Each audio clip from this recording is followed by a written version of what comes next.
What's that? It's Big News Wednesday.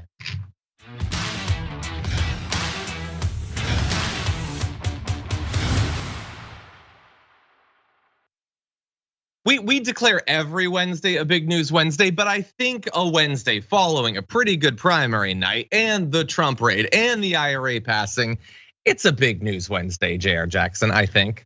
I think so, but you left off one of the best pieces of news that leads us into Big News Wednesday, as you mentioned, Tuesday events. The Dodgers defeat the Minnesota Twins at home, 10-3, with Jayar Jackson and Wyatt Jackson Neal in attendance, and we went crazy because it was a fun evening. What's up, you guys? I was gonna go in depth and talk about that big play that happened in the fourth inning. I was gonna talk about that, but then you ruined it. But anyway, that's good news for you. I want to mention something I mentioned in the pre-show, which has now been dubbed the damage pre-port, which I like. But anyway, here's a question for you, super fast before we get into the news. Is this the best week of news since mid 2019 or mid 2020 or whatever it was that we thought Bernie could become president and it didn't happen? I mean, we got some legislation actually passed. So good, not a bad primary. Trump's being raided. There hasn't been a massive mass shooting in the last day. So that's good. Is this the best week of news in a couple of years? It's hard because I feel like I had this conversation with myself because I have these things, or I had it with someone that I cannot remember. But it's an optimistic week. This is the way I was trying to pose it. It's an optimistic week. I can't say good news yet because it hasn't panned out. It's looking like it's leading to good news. Sure. But as we've seen before, we've been fooled. We take a look. We take the bait. And after we get there, we find out it's a cage instead, and then we don't get what we were looking for at all. Maybe. Yeah, and it's not even that the. Sorry, what was that? I'm saying, but we'll see. No, I still have optimism. It's just I'm not sure of it.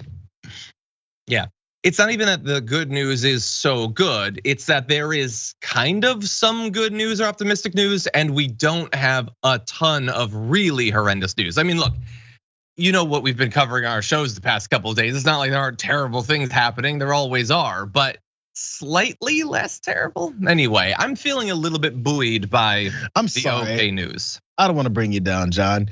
It's rare that John is actually positive about political news. So I mean, don't let me be that guy, my bad. Okay. Well, as we get to our news, you're gonna see that there is in fact some bad stuff going on.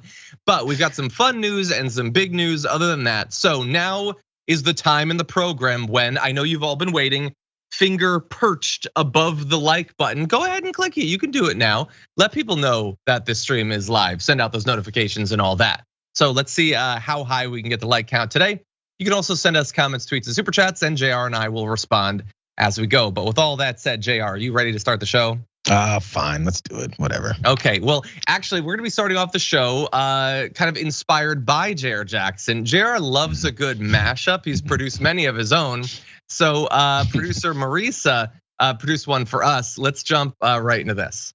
But at this point, I don't necessarily think that they would even go to the extent of trying to plant information. I think they just make stuff up and come up with whatever they want. And that's the way that they will have to proceed in order to actually try to indict the president, because they don't have anything. There's just nothing there. Honestly, I'm concerned that they may have planted something. At this point, who knows? I don't trust the government, and that's a very frightening thing as an American. You can't trust this guy. So they go in, they'll probably do a fishing expedition. God knows what they're gonna find or plant or fake.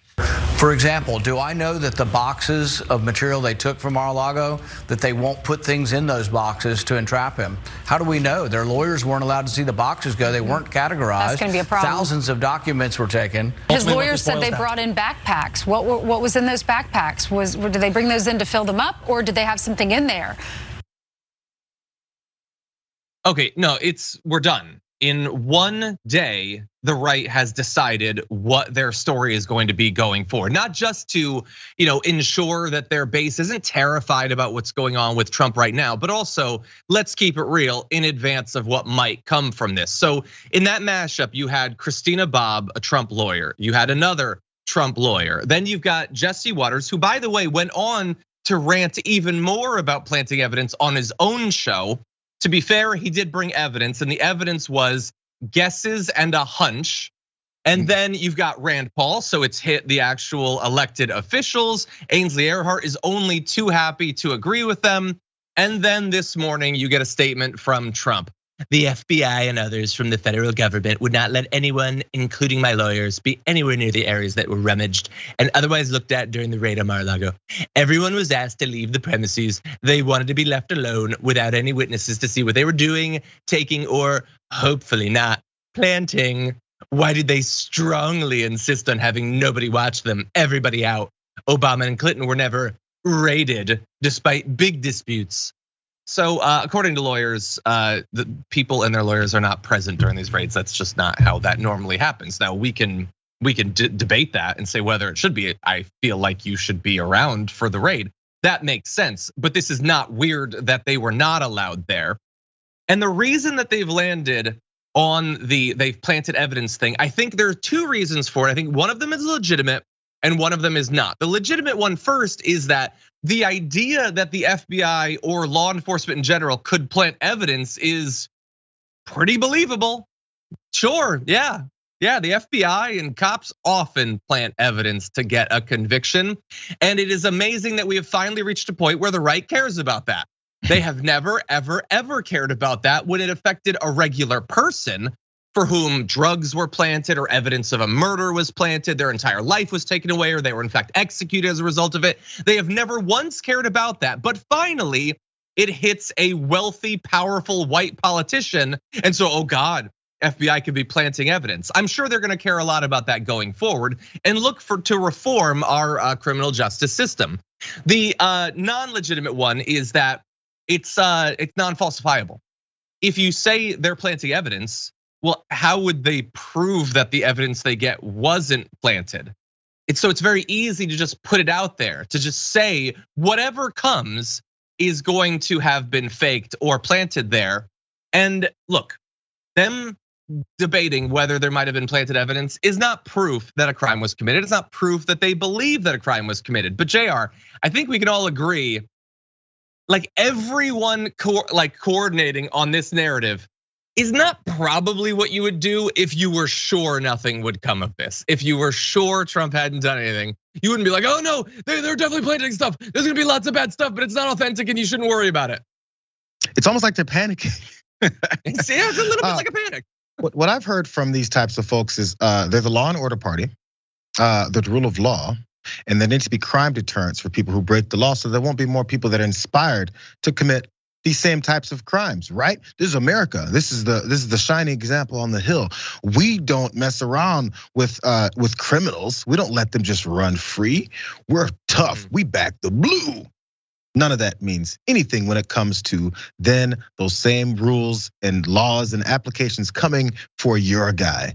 Now suddenly it's wrong. Now suddenly there's evidence being planted. But when evidence gets planted on some random 22-year-old that's walking down the street and cops drop some drugs next to him while they are attacking him, we know what we'll call that? Oh, that's just a bad apple. Why isn't this just a bad apple in y'all's minds? Why is this the entire Department of Justice right now? Why is it everything is the worst thing that ever happened? And now they're coming in this I've heard it so many times. It's unprecedented, John, what they're doing to this former president. Do you know why it's unprecedented what they're doing to this former president? Because this former president is doing something that was unprecedented. It's like they forget that part. It's crazy. Oh my God, I can't believe that they would come after someone who looks like he's committed so many crimes. It's almost like they're investigating crimes. This weird thing that falls under that law and order rule you guys like to talk about. And one other part from that whole mashup at the top. First of all, it was wonderful. They said they make stuff up and they'll say anything. They'll make stuff up. Someone who's supporting Donald Trump, who made stuff up about January 6th was Antifa after he led his people to it, who said stuff like COVID isn't really that big of a deal right before it ravaged the entire world and he hid it. The guy who said drink some bleach for that COVID, making stuff up and they'll just say anything. Who are we talking about here? Every time you hear these folks say something, just understand they're saying it about their own folks, but they want the other side to be demonized for exactly what they're doing. Yeah, it's amazing, but they'll continue to do it. Yeah, you're totally right about that. And on the unprecedented, like I tweeted about that yesterday, but like it would be like getting all fired up. It is unprecedented that they took that husky out of the upper branches of that oak tree. Well, yes, but like, can we talk about how the husky got up there? Because I feel like that's the more relevant part of the story. Like, obviously you had to take the husky out, but how did a dog get that high up in an oak tree? And so it's all diversions. It's all focused on this. It's focused on these possibilities. And sometimes when they're unscripted, they even mess up in it. So in Jesse Waters' little thing there on the 5, he's like, God knows what they'll find. I mean plant, I mean make up. No, but like if they find something, that's the interesting part. But in terms of it's the, like if we're talking about critiquing law enforcement, let's focus on critiquing law enforcement. Could you do it consistently? Like if you're worried about the FBI lying, or maybe the oversight in terms of getting a warrant or something not being strong enough, could you please care about it literally in one other case than where it affects the president? Like they love to cosplay having a heart and caring about human rights. So they'll freak out about supposedly a January 6th rioter being put in solitary confinement. I agree. That shouldn't happen. That's inhumane.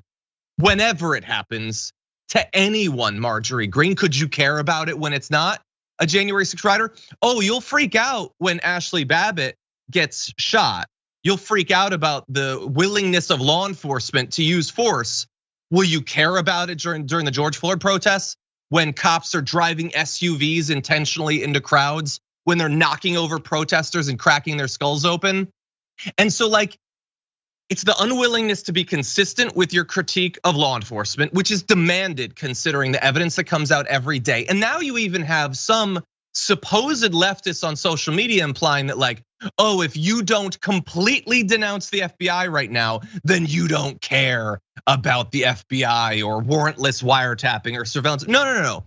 There is a slight difference between being opposed to warrantless mass collection of innocent people's data by the literal tens of millions and one elite being investigated, apparently with strong evidence of a crime having been committed. One is illegal, or at the very least should be unconstitutional. The other is the incredibly rare, admittedly, consequences of a crime actually being applied equally for once, where a rich person, a powerful person can actually be investigated for the sorts of things that we would never be allowed to get away with. And I get, Tina, I see your super chat, thank you. I understand that a lot of people really care about the difference between it being a raid and a warranted search. That doesn't make any difference to me. Sure, it's a warranted search, I agree with you. Anyway, Jayar, I expect that this is all you're gonna hear from now on.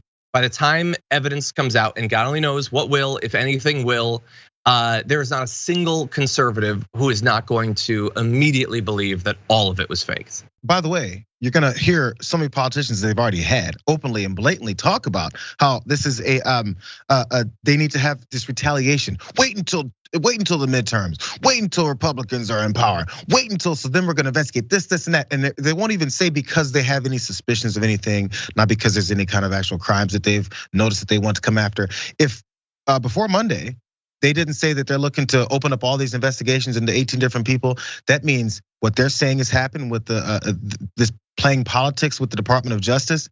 It means that's exactly what they want to do. So one more time, as soon as you hear them say there's a politicization of the Department of Justice, they'll say that right before the next sentence, which is we're gonna politicize the Department of Justice in response out of retaliation because Joe Biden is treating this like a banana republic, or we're advocating for us to then get into power and treat this like a banana republic, because that's definitely a staple of a banana republic. Oh, we're gonna take over, gonna usurp power by any means necessary, by the way. And then after that, punish our political enemies for actually following some 100%. Facts in an investigation. Exactly, all these people who are covering for a guy who attempted a coup are really concerned about banana republics all of a sudden.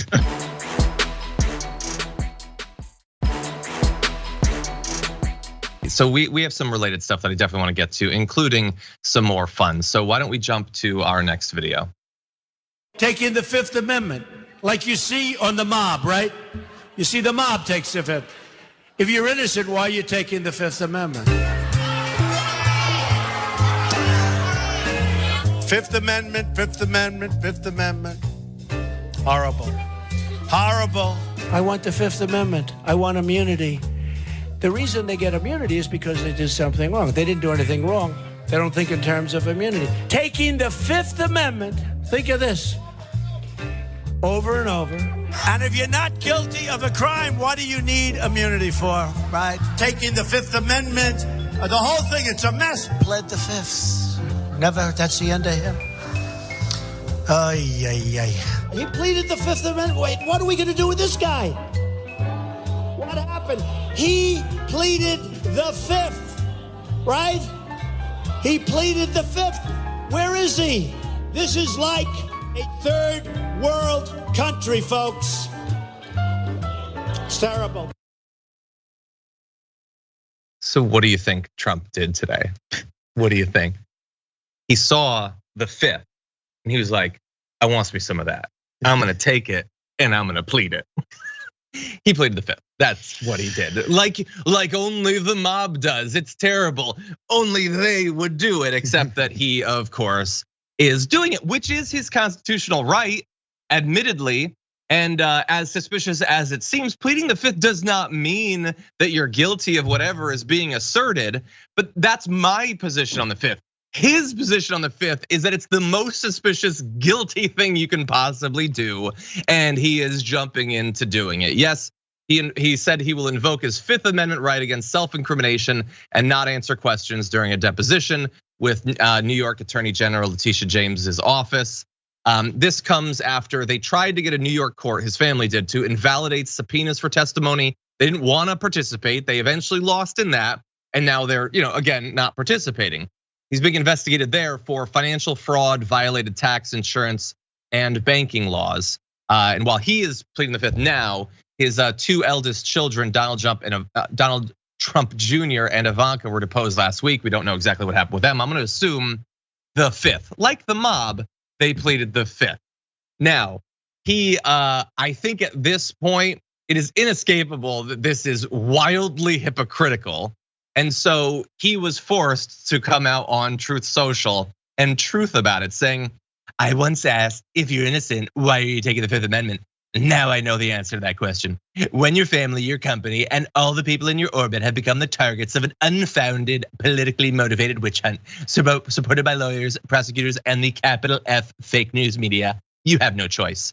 If there was any question in my mind, the raid on my home Mar-a-Lago on Monday by the FBI, just 2 days prior to this deposition, wiped out any uncertainty.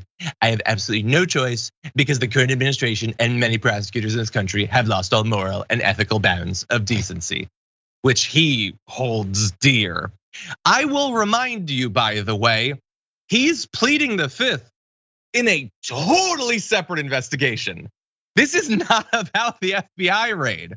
So the FBI raids his house on one of these investigations, so he has to plead the Fifth. He doesn't want to. He has to plead the Fifth on this separate one.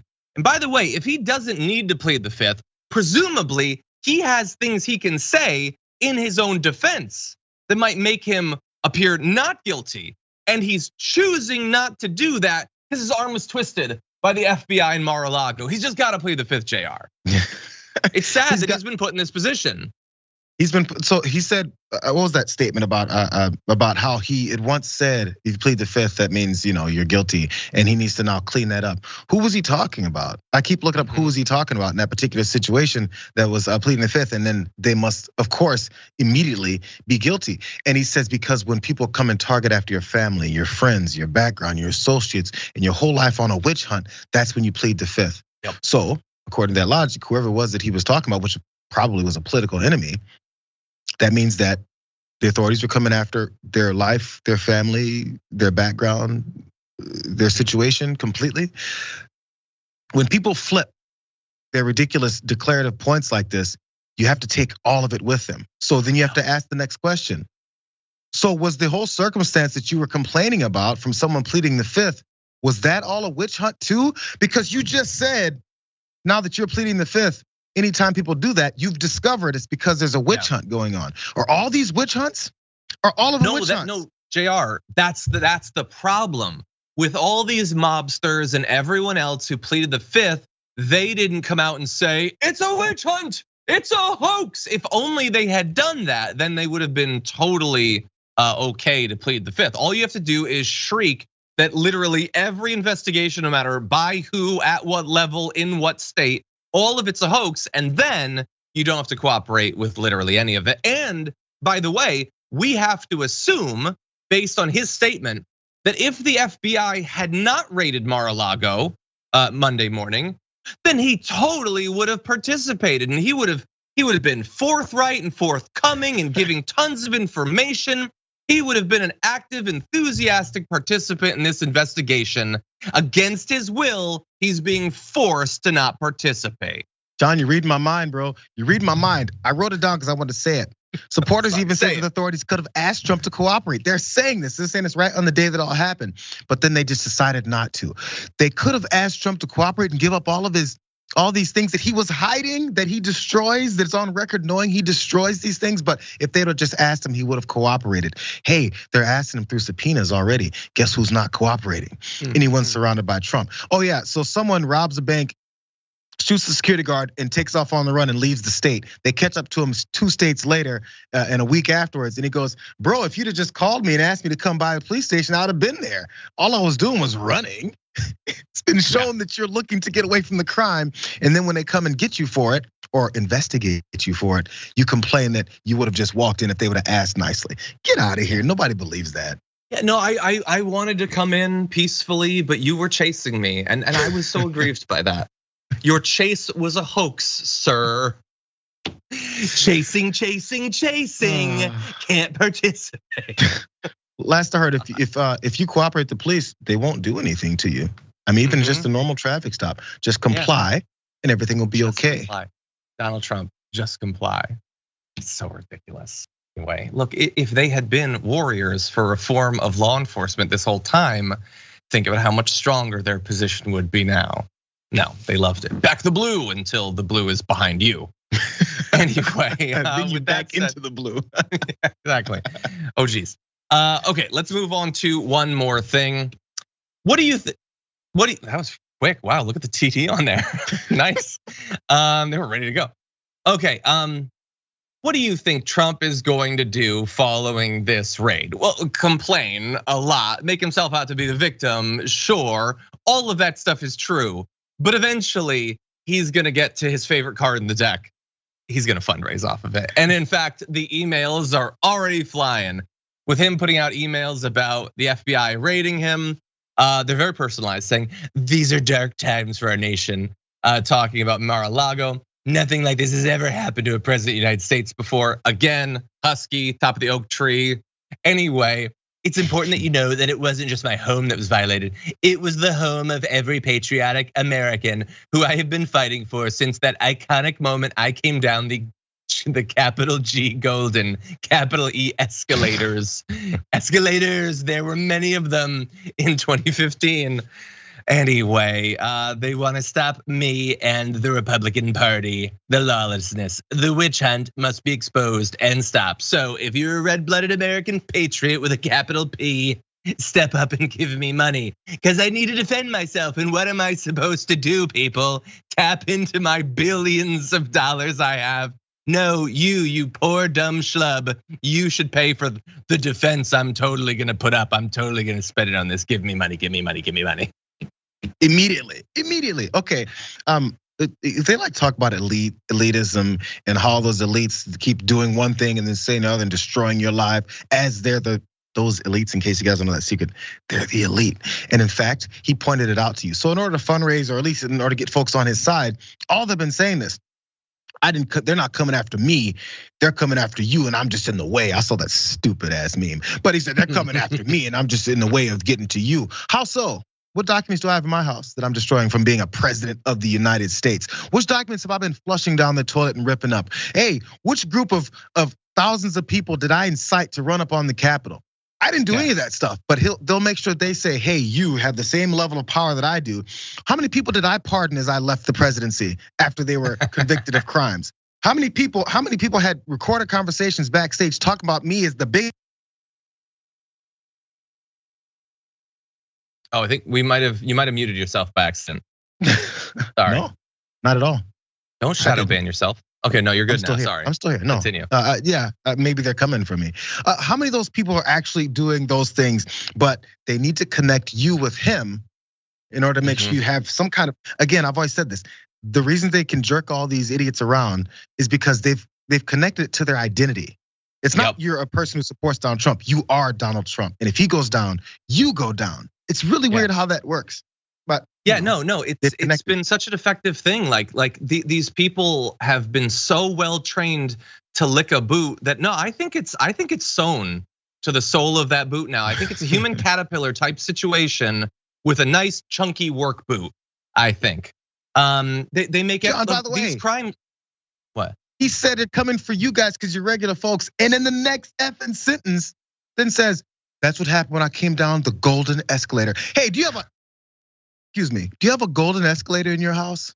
Because he just told you you're just like me, except I've got a golden escalator and I'm not the elite.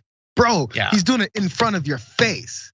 No, you don't have a golden escalator. Best case scenario, you have one of those senior citizen staircase things, maybe painted gold, cheaply spray on Krylon. No, these crimes are about him. They're not about you. Like, how far can they take? Like, if my wife ever accuses me of cheating, I'm just gonna be like, baby, you're not coming for me. You're coming for them. I'm just in the way. And I know there's nobody behind me, but still, peace. This is no defense. This is not a defense. Anyway, but really fast, so we got to acknowledge he is not the only person who is fundraising. Hillary Clinton, go away. She tweeted, every butter emails, hat or shirt sold helps Onward Together partners defend democracy, build a progressive bench. Oh, sure they do.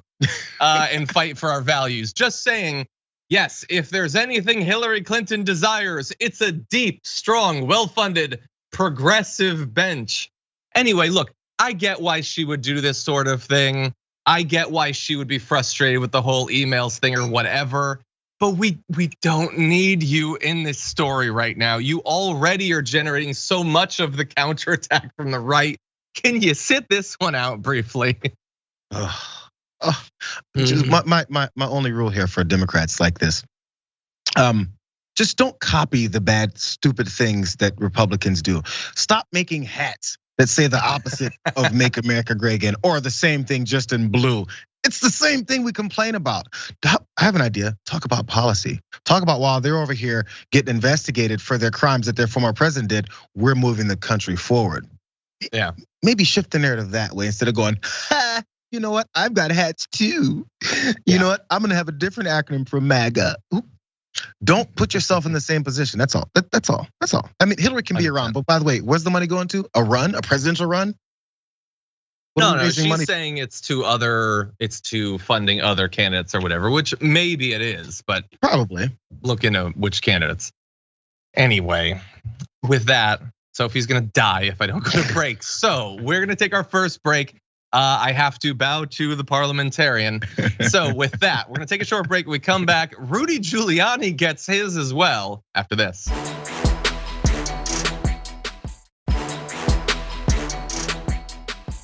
Ted Cruz. We should get a poll up. He would never do it, but we should put up a poll about who would be the spiciest informant.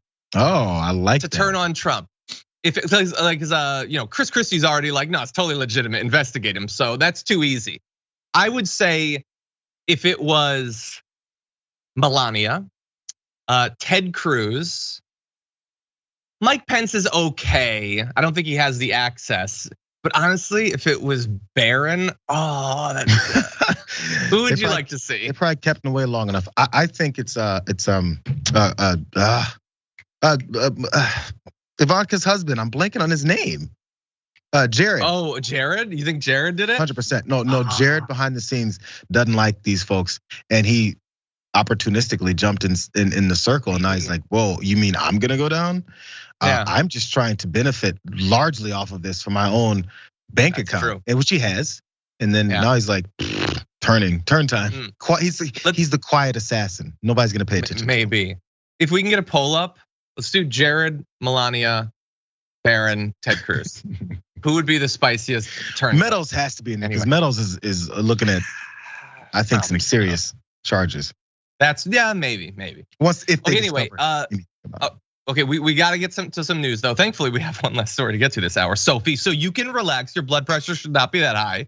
And let's jump into this next video. The medical professional said that Mr. Giuliani is not cleared for air travel, AIR.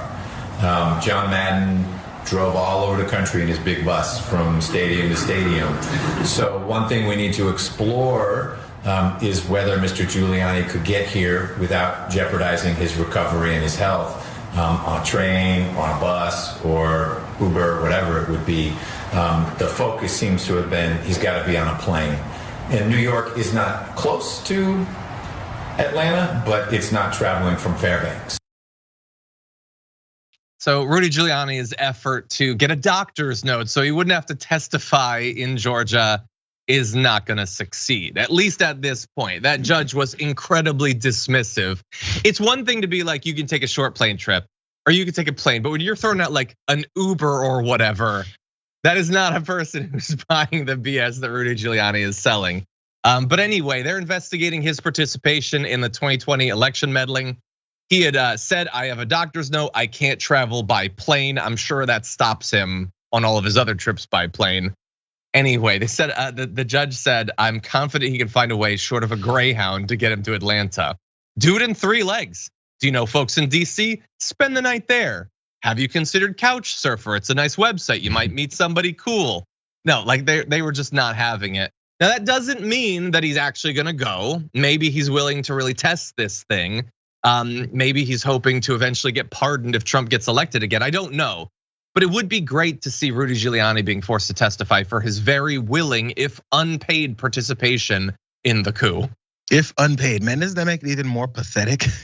Like, bro, and also that's why Giuliani started doing the memos that where people want to read to them because he needs to make some more money because Donald Trump owed him so much of what was it called again? Cameo.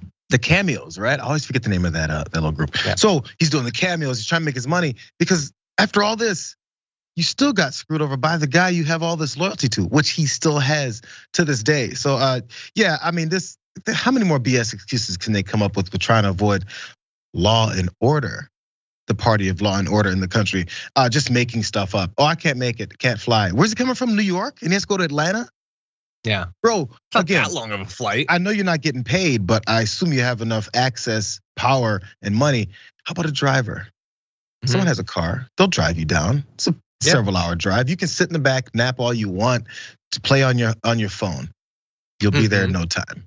These are people with access to information, to transportation, anything they want. You think if he wants to go to Atlanta, he's not gonna get to Atlanta, he'll get to Atlanta. Yeah, no, 100%. You can take a couple Benadryl, pass out, you'll be fine. Now, I'm not saying that there aren't legitimate health reasons that someone couldn't be able to fly. I'm just 100% doubting that they apply to Rudy Giuliani. Not that he has health problems. I mean, take a brief glance at the guy, he's probably riddled with issues, but I don't think that they're of the plane specific kind. And anyway, in just a couple weeks, I'm actually supposed to be helping my mom move from Florida up to New York. We're actually gonna pass through Atlanta. I can swing back down through New York on the way, Rudy Giuliani. It's gonna be the weirdest car drive of my life, but I'm willing to take it if it saves you an uncomfortable flight. If you can live stream that drive with John in the front seat and Rudy Giuliani right behind him, oh man, Roadtrips with Rudy, my memoir. God. Just come out of that thing. For some reason, my hair dye is melted all over my face. Don't understand it. And I've got a really bad drinking problem after that. But anyway, we'll see what happens with Giuliani. Okay, so let's on. Gonch is saying, John, did you know I married my cousin? Yes, I know. You keep bringing up that you married your cousin, Rudy. Go back to sleep. Anyway, can we stop at Bojangles? Yeah, we stopped at the last Bojangles we saw. Okay, fine, we'll stop at Bojangles again. Jesus. Anyway.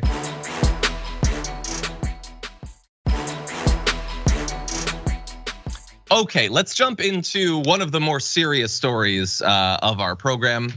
This is a dark one. The anti-abortion movement has promised us for so long that this is not about punishing women or people who can get pregnant. This isn't about that at all. They treat those people as sort of like a weird accomplice to the real crime, which is the doctor. And the reason that they use that as their narrative is if they actively go around talking about throwing people in jail for having an abortion, that's not gonna be popular. And they're already not popular for their position on abortion. Look at how when Donald Trump implied that there has to be a punishment for the women, how bad that was for him. So they've assured us of that, but is that actually how it's gonna go? That's not even how it's going right now. Right now in Nebraska, there's this woman in Norfolk who is facing 5 criminal charges, 3 of them being felonies, alleging that she helped her teenage daughter abort, burn, and bury her fetus earlier this year. Jessica Burgess pleaded not guilty and is awaiting trial right now. Her then 17-year-old daughter, Celeste, who is being tried as an adult, also pleaded not guilty to 3 charges, with one of those being a felony. So as of right now, Nebraska outlaws abortion beyond 20 weeks. That's just a date that they decided, not based on anything. That's the date that they decided that they would have it. On Monday, by the way, Republican lawmakers in the state failed to secure enough votes to decrease that window down to 12. So they weren't able to get to 12, maybe they can do 16 or 14, I don't know. If they could get it down to 0, they would. It's just that people don't agree with their position on this. But that didn't stop them from levying these charges. Now, initially, the pair were given citations for concealing another person's death and false reporting. But this is where it gets really dystopian. Investigators issued a search warrant to search Burgess and her daughter's Facebook accounts. There, because they got the information from Facebook, detectives found messages that suggested that Burgess had bought abortion pills for her daughter and instructed her on how to take them. Authorities then charged her with additional felonies for performing or attempting an abortion on a pregnancy that is past 20 weeks and for performing an abortion as a non-licensed doctor. So those things are crimes because they made them crimes. They set that date, and because it's illegal, they also couldn't get a doctor to do it. I doubt this was their hobby. This is what they're into. They were, from their point of view, forced into this by the fact that the law didn't respect their own control over their bodies. And so, look, there are issues certainly here with Republicans, with the anti-abortion movement, their willingness to potentially throw people in jail for trying to exercise what should be their rights.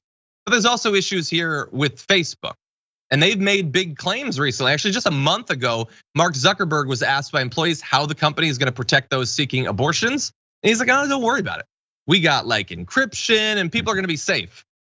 Well, that's already not even true. God only knows after they've received some pressure from Republicans or whatever, Jayar. It's already now, if you've been messaging about this, or I don't know, maybe your Google search history, if you're looking for information. I don't know, did you post a TikTok? What are they gonna be able to use to throw you in prison? I want you to think about also the time, energy, and effort that they have to go through this entire thing to then search out everyone that they can. Go through all of your messages that they got from some of these social media companies, the tracking that goes through this. All the things that people have been talking about when they didn't figure exactly what potentially the crime is that certain local law officials and authorities may come after you for. That's just what it looks like it's what it's generating and turning into here. So now we got folks that are chasing down a teenager who, with her mother, I thought there's this whole thing, parental rights, and parents get to talk to their parents and make these decisions, whatever they want. Ron DeSantis down in Florida is legislating consistently off of that. Unless it's a parent that you disagree with as a Republican, as a conservative in the country, then F that parent has no rights. That parent doesn't get to talk to their kid about anything. That parent doesn't get to protect their kid. In fact, we have your kid.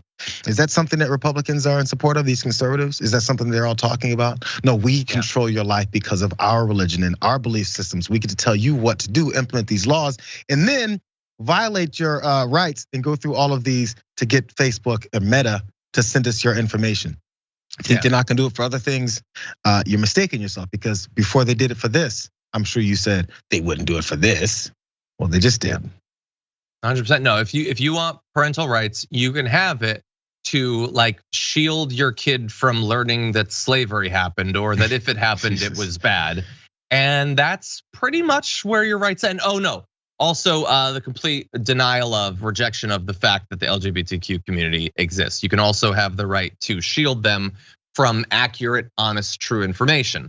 But if it comes to their identity, their control of their own body, you don't get to be involved in that. That's up to the state. Big Brother will decide for you. So I guess it's still a family thing. The Big Brother is involved, but you don't get to be involved. That's how your rights work under the Republicans. And apparently under Mark Zuckerberg, by the way.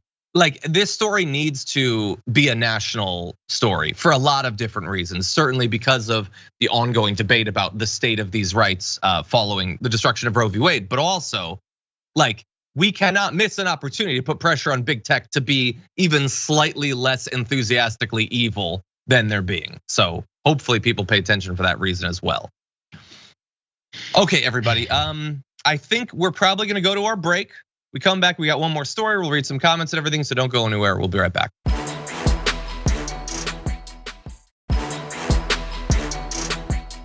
Yeah, the Biden people couldn't just leave the Dark Brandon stuff alone for like a couple days. They had to start posting themselves, and then that's not cool anymore. It was kind of fun for a little bit. You guys gotta stay out, know when you're not cool, come on. There are parties I don't go to because I would be the lamest. Why can't they understand that? Anyway, okay, well, with that, I think we're gonna cover this last story, and then I think we'll have a little bit of time to read some more comments. We've got this nice expansive first hour, a little bit of space actually. Anyway, why don't we jump into this? The American people are effectively done with the Electoral College. They want a popular vote, and that probably isn't a surprise to you. What might be surprising though is how quickly they're moving to be ever more opposed to the Electoral College continuing. So here is the overall numbers from a relatively recent poll from Pew Research. 63% to 35% say change it to whoever receives the most votes wins, which I think is an interesting novel concept for what is supposed to be a democracy. Anyway, 35% are still in favor of keeping the Electoral College. When you break it down, interestingly, if not necessarily surprisingly, the younger you are, the more likely you want it to be based on actual votes. The older you are, the more likely you want it to be the Electoral College. Although even 65 plus do want the Electoral College to be abolished. And there's of course a pretty strong partisan reaction. Liberal Democrats overwhelmingly want to be based on the popular vote. Conservative Republicans, 66% want the Electoral College to continue. Although notably, 1 out of 3 self-described conservative Republicans also want it to just be based on the vote. And let's keep it real about why some of them are saying they still want the Electoral College. It ain't philosophy, it ain't ideology, it ain't core to their values. They believe that that's the only way that they can win. And they're kind of onto something. That is seemingly over the last couple of decades, basically the only way they can win national elections. And so this has nothing to do with consistency or values or principles or anything like that. This is political opportunism. They would go for democracy if democracy would go for them. Democracy has turned their back on them, and so they've turned their back on democracy, Jayar. That's the way I read it. Similarly with police, this is a running theme. They run off of certain things that is their principles and the basis for their belief systems until it is no longer beneficial to their political expediency, their power, their positions to get that power. Once that ends, oh my God, police, democracy. We've seen it openly how they talk about they want to change those things. I know it was one particular lady that talked about if we're gonna have a dictatorship, I want it to be Donald Trump, and says it with all of the fever and anger that she can muster inside of her body. And completely unapologetic, is not gonna go home and say, yeah, maybe I shouldn't have said that. It's no, I totally believe in that. So now again, this is one of those situations where even when the country, the folks voting, at least in the country, the ones who had the majority of the power to vote, and it was exclusionary of so many other folks, they'd have been fine with a direct and open popular vote then, because they were only allowed to have those folks vote. It was still exclusionary, but they could have written it off as it was us. But as those things shift, as people are given more and more rights, the type of folks that like to oppress people see the expansion of rights as their rights being taken away, as if there's just this limited amount of rights in the country. And then once everyone gets it, theirs get taken away. That comes from someone who likes to wield that power to have only certain rights to keep others from having it. They think, oh my God, I have to be treated like the folks that I've always treated a certain way. This is an absolute no-no. That's why, of course, 2/3 of these conservatives that think this way don't want that. But that 1/3, They're the crazy ones that actually think their policies are things that people like. And I don't know where they're from. I think there's all the pundits on Fox News, but they might know better too. Yeah, I think your read of the Republicans is right on. But interestingly, I teased at the beginning of this. This isn't just about this poll. This is about how fast it's moved, and it's even moved for some of those Republicans, which is pretty interesting. Back in January 2021, 55% said they support getting rid of the Electoral College. So it's moved from 55% to 63%, 8 points. And this ain't like some small little policy that you're moving a lot of people on. 8% of the country moved on one of the most core structural components of our government in 1.5 years, basically. Perhaps because they realize how at risk our democracy is. And by the way, while a majority of Republicans continue to say that they should keep the Electoral College, that has moved. So 42% say that they support moving to a popular vote.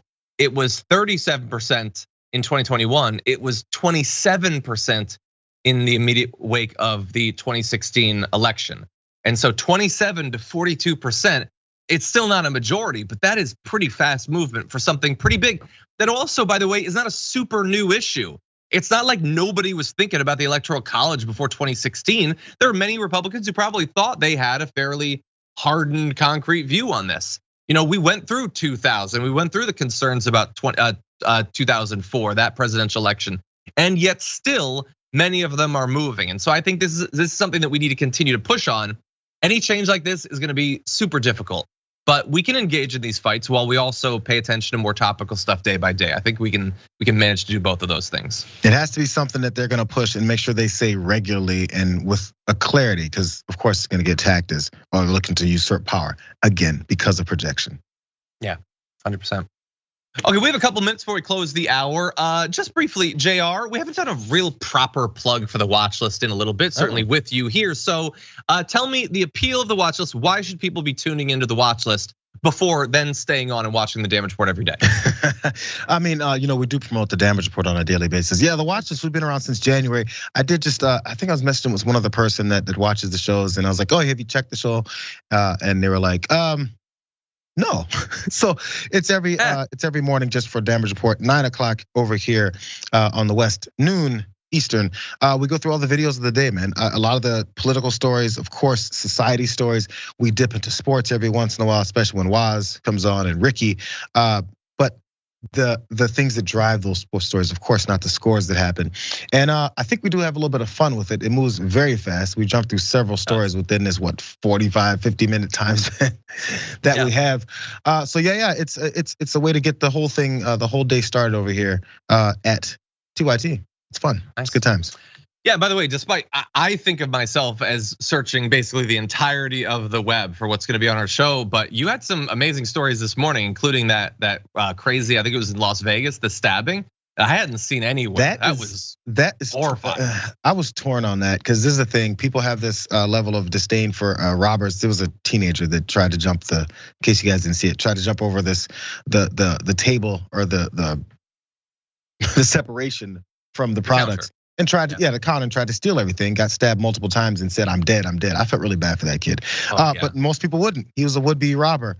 But I have this weird still lib thing in me there. I'm like, the kid said I'm gonna die, please don't let me die. And I felt bad for him. Yeah. Well, you cannot want someone to rob something, but you also don't want people to be stabbed. And I feel bad for the guy who felt he had to stab him that many times. He was 22 years old. It's not like he was an old guy who'd been through so many things. Yeah, 100%. Really sucks. Okay, well, unfortunately, that's all the time that we have for this first hour, but that's not all the time we have for the show. If you're on the linear platforms or on the podcast, thank you so much for watching. But if you're on the members app or on Twitch or on YouTube or on a bunch of other stuff, we got another half hour. The aftermath is coming. In it, we're gonna be talking about Steven Seagal's epic return. We're gonna be talking, let's see, about, this John Fetterman ad is really good. You're gonna have to see how he goes after Dr. Oz. And then an interesting study on placebos and race. All that and more coming up after a short break.